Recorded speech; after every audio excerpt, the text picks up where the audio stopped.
Passamos a apresentar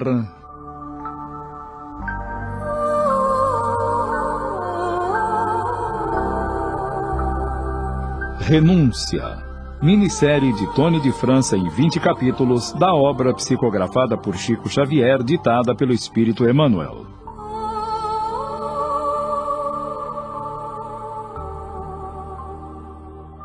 Estamos no ano de 1681. Madalena Villamil mudou-se para a cidade. Os Estigarribias arrendaram sua chácara em Ávila. A educação de Alcione exigia a mudança. A pobre senhora, já prematuramente envelhecida, talvez já buscava as regiões da morte, não fosse pelos cuidados pelo hobby e o grande apego à filha dotada de raras virtudes. A enfermidade dos pés roubava suas forças físicas. Assim, levava a vida com seus dois amores, que a fortalecia e guardava a esperança de um dia visitar a distante América. Hobby, agora com 7 anos, e Alcione com 16 primaveras. Ele inicia o curso primário, enquanto ela concluía o curso escolar nos moldes da época. Sabia o latim, o inglês e o francês, além da música que a inspirava lindas composições. No coro da catedral, ela era a primeira voz e tocava cravo. Certa vez, o padre Damiano, em conversa com Madalena... Madalena, vejo que em Alcione a filha modelo da virtude familiar. Como discípula, sempre teve o louvor dos professores. É uma amiga e companheira afável, carinhosa, mas tem algo que me preocupa.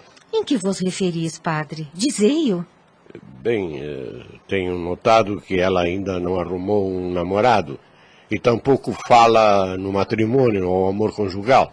Curioso, padre, porque há alguns dias atrás eu conversei com ela sobre esse mesmo assunto e sabe o que ela me respondeu? Ora, mamãe, sempre me pareceu que estes problemas não se resolverão pela necessidade, e sim pelos sentimentos. Uma necessidade atendida pode abrir caminho a outras maiores, enquanto que o sentimento é patrimônio de nossa alma eterna. A proposta de um fidalgo iria satisfazer tão somente as situações exteriores. Não seria trair o coração que devemos consagrar a Deus? Padre, meu amigo e conselheiro, diante dessas colocações, sinto conforto em meu coração de mãe, mas, por outro lado, Hobby, meu filhinho adotivo, inquieta meu espírito devido à sua rebeldia constante. Ele é o oposto de Alcione. Outro dia chegou em casa num pranto convulsivo que dava pena. E o que foi que aconteceu? Sabe o que ele me respondeu? Mãe, eu não vou mais à escola do padre Damiano. Mas por que, meu filhinho? Os meninos disseram que a senhora não é minha mãe e que eu sou escravo dos portugueses. Não deves dar importância a isso, Hobby. Você é um bom menino, é obediente. Talvez esqueceste de rezar o Pai Nosso pela manhã. Me esqueci mesmo. Mas vou rezar agora mesmo. Faça isso mesmo. A prece sempre alivia o coração. E naquele momento, o pequeno ajoelhou-se, cruzou as mãos e orou. E ao terminar, sua mãe adotiva disse-lhe: Filho querido, as palavras do Pai Nosso são rogativas que o próprio Jesus nos ensinou. Perdoai as nossas dívidas, assim como perdoamos aos nossos devedores. Daí, se não perdoares aos teus amiguinhos, como poderás enfrentar as dificuldades do mundo? Mas, mamãe, veja, a Alcione é branca e eu escuro. Ela tem 5 dedos numa mão e eu só tenho 2. Deus quis assim, meu filho. Então, Deus não é tão bom assim como a senhora sempre diz. Alcione, que a tudo ouvia, interferiu e... Ora, Hobby, chega de recriminações. Mamãe já te aconselhou, já rezastes, já te pedimos para perdoar. Agora chega de tolices e vamos já para a aula de música. Tudo corria sem maiores novidades no lar de Madalena. Certa vez, Padre Damiano trouxe a notícia da chegada de seu único sobrinho, que estava num seminário romano, e que ele já o cuidara por 3 anos de sua primeira infância. Madalena, tenho uma notícia a lhe dar. Trata-se do meu sobrinho Carlos Flanagan, a quem tenho muito apreço desde sua infância. Quando sua mãe, minha irmã, viuvou e a solidão tomou conta dela, nem sua criança, tampouco a religião, conseguiram afastá-la da tristeza que acabou levando à morte. Numa carta que ela deixou, expressou o desejo de ter seu filho internado num seminário romano. Legou-lhe uma pequena fortuna para os estudos, e hoje ele é um sacerdote.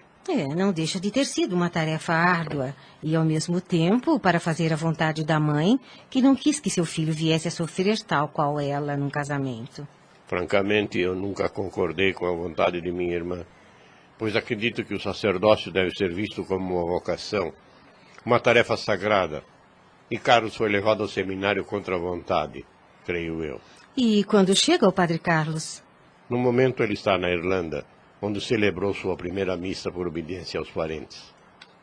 Creio que deverá chegar em Ávila em breve. Tenciono tê-lo ao meu lado, pois ainda não desisti dos sonhos de uma viagem à América, e ele poderá vir a substituir-me. Decorridos mais ou menos 30 dias, eis que Carlos Flanagan chegava de surpresa a Ávila para colaborar com o tio nos serviços da igreja de São Vicente.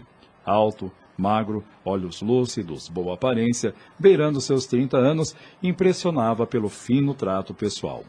Padre Damiano o apresentou a Madalena e a filha. Madalena, este é meu sobrinho, Padre Carlos. E esta é Alcione, sua filha. Muito prazer em conhecê-lo, padre. Seja muito bem-vindo a esta casa e em Ávila. Algo de estranho aconteceu durante as apresentações quando ele e Alcione se entreolharam. Ambos sentiram um magnetismo que parecia se conhecessem de algum lugar. Meu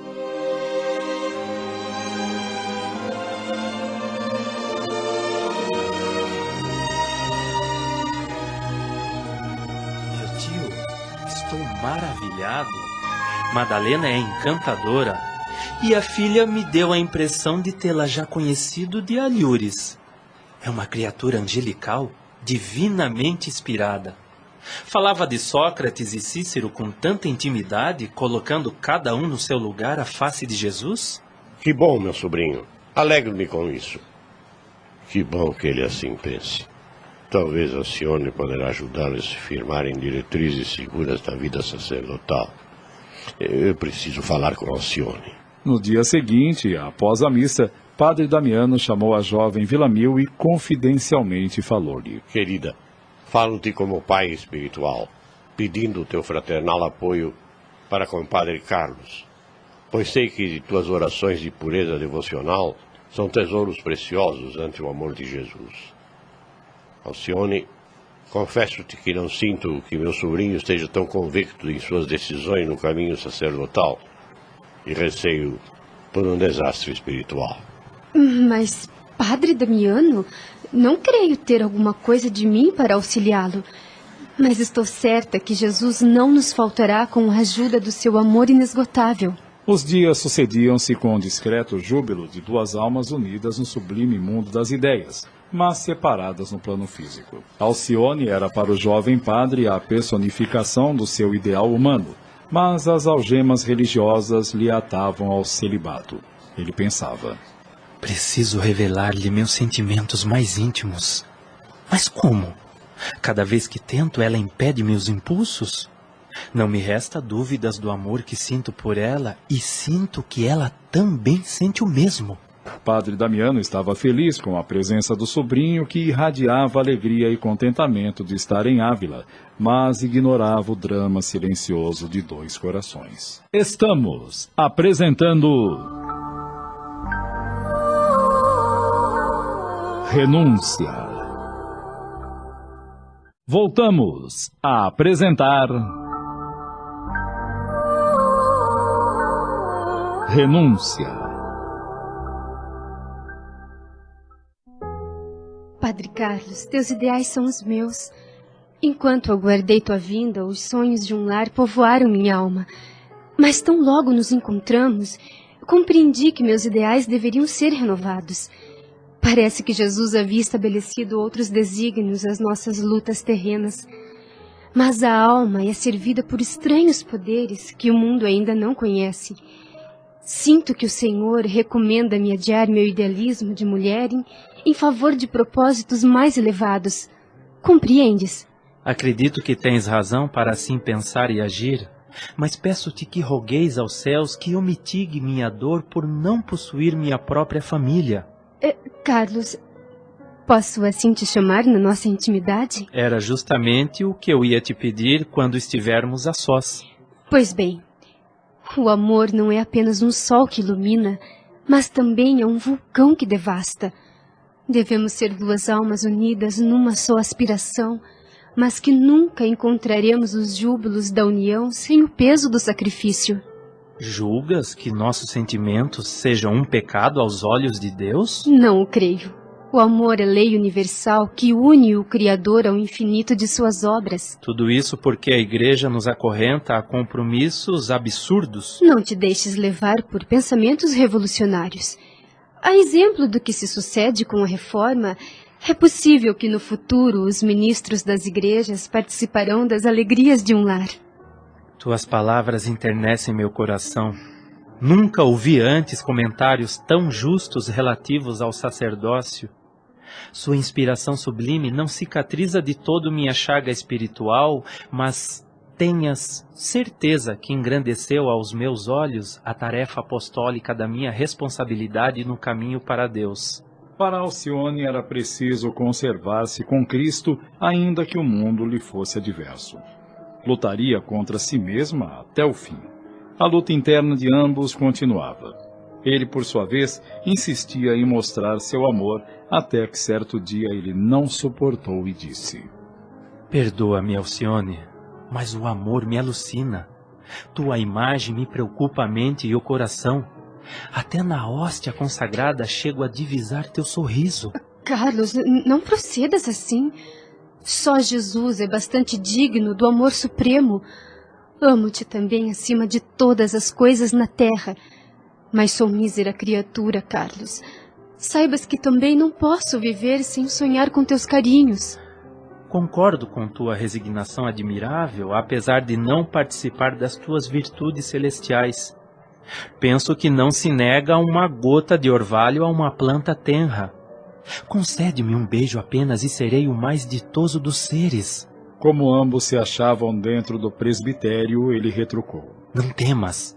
Os santos que nos assistem são mais compreensíveis que os homens criminosos que envenenariam as nossas atitudes sagradas.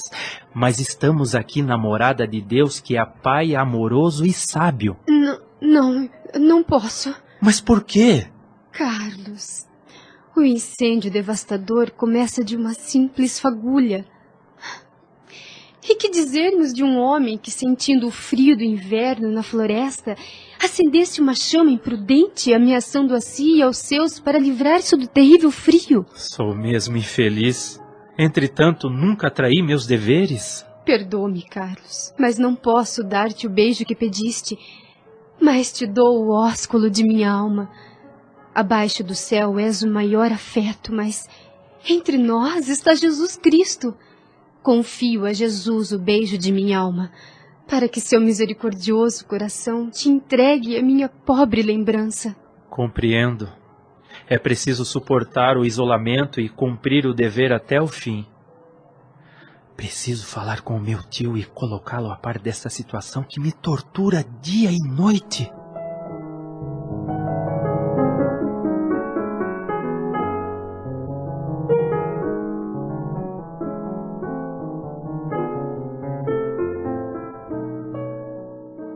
Meu filho, meu querido sobrinho, trata-se deveras de uma situação melindrosa, mas acredito que devemos participar a viúva Villanil para que ela também tome parte de uma decisão. Vamos até sua casa.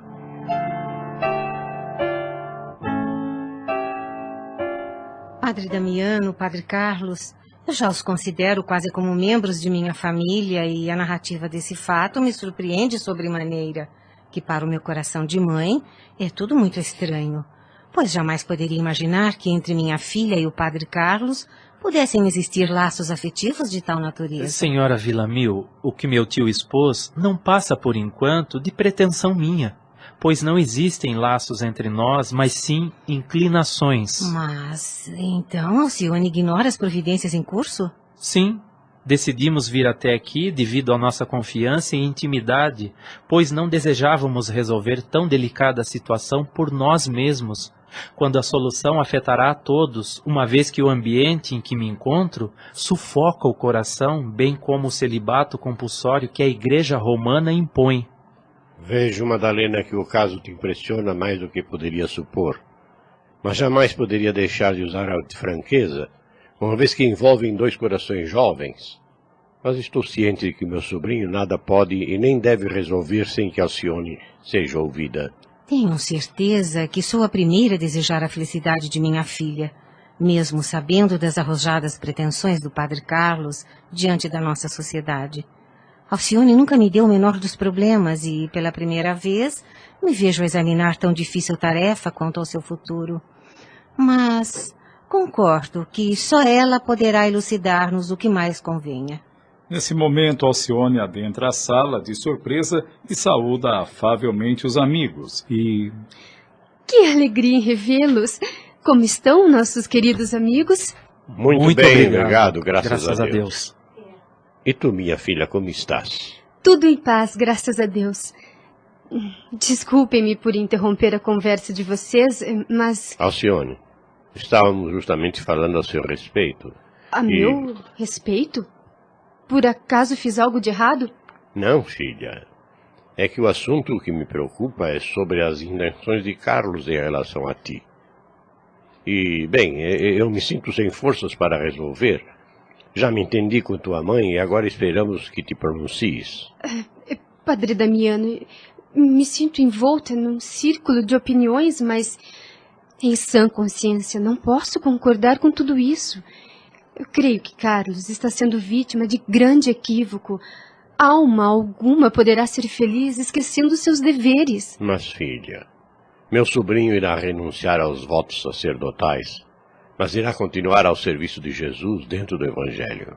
Padre Damiano, acredito na grandeza de sua complacência, mas lamento profundamente ter de contrariar seu generoso coração. Admito ser o celibato uma exigência tirânica, mas ninguém deverá eximir-se dos compromissos assumidos conforme os desígnios de Deus. Quem sabe esta condição atual de Carlos não seja uma repetição de experiências pregressas? Quem sabe ele tenha vivido em outras épocas e tenha cooperado em suas quedas? Será que não estamos agora sofrendo as consequências de nossos erros? Mesmo que assim não fosse, os desígnios de Jesus são sublimes e insondáveis. E confesso, mamãe, que tenho sim uma enorme afeição por Carlos. Acredito não sermos os únicos a sofrer. Outras almas, tão sinceras quanto as nossas, também estarão sofrendo e confiando na bondade do Mestre Jesus. Estes relatos radiofônicos nos mostram a problemática do ser humano no que diz respeito ao egoísmo e falta de consideração, criando situações danosas para o futuro. Ao mesmo tempo, nos revela atitudes de altruísmo e amor, dedicando encarnações com o fim de servir a semelhantes. Inúmeras personagens evidramas, consequências de egoísmo, orgulho, ambição e outras mais, que nos chamam a atenção para as verdades das leis espirituais pelas reencarnações seguidas. Meditemos como estamos agindo diante dos problemas que enfrentamos e cuidemos para não causarmos a nós mesmos consequências terríveis. Ninguém é feliz ou infeliz a não ser por suas próprias ações. Vivemos inúmeras vidas encarnadas para aprendermos as leis de Deus. A continuidade desse capítulo nos mostrará as causas e efeitos do comportamento dos elementos aqui descritos. Acabamos de apresentar